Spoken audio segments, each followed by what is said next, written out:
Hi everyone, I'm Dr. Lubna, and today we're going to dive into something that's honestly one of the most important conversations in tech right now: AI ethics.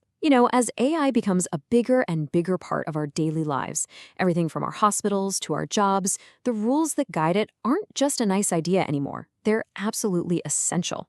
So let's take a look at what that really means.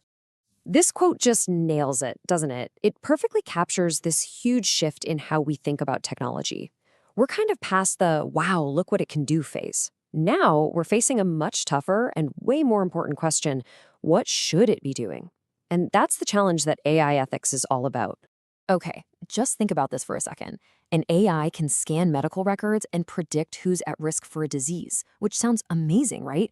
But it also opens up some critical questions. Was that AI trained on biased data? Is the way it thinks a total mystery? And hey, if it gets something wrong, who's actually responsible? These aren't just things to think about for the future, they're happening right now. So, to find our way through all these complex issues, we really need a solid framework.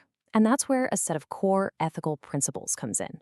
They act as our guide, giving us a foundation to build on for developers, for policymakers, and for all of us. Let's be super clear about what AI ethics actually is. It is not about stopping progress, not at all.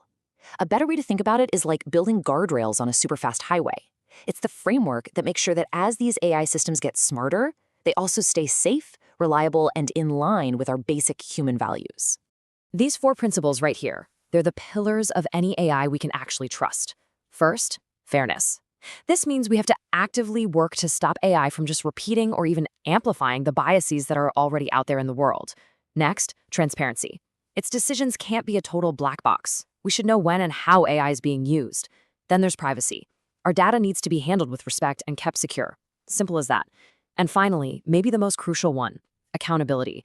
It means that at the end of the day, a person or a company is responsible for the outcome, not the algorithm. Okay, so these principles are great, but how do we take them from just an idea and put them into practice? Well, one of the most effective ways to do that is a concept called the human in the loop. A hospital setting shows this perfectly. Step one, the AI does its thing. It analyzes a ton of patient data and suggests a risk level. It's an incredible tool. But, and this is the key part, it doesn't end there. Step two, the doctor steps in. They review what the AI came up with, they apply their own expertise in their own context. And finally, step three, a human makes the call.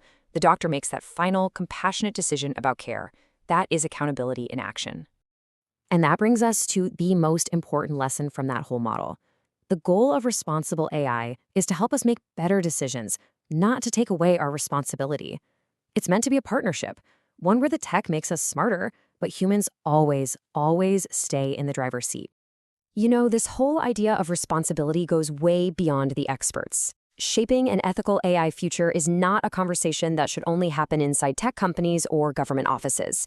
It's something we all need to be a part of. Because really, when you get right down to it, this whole discussion is about one thing: trust.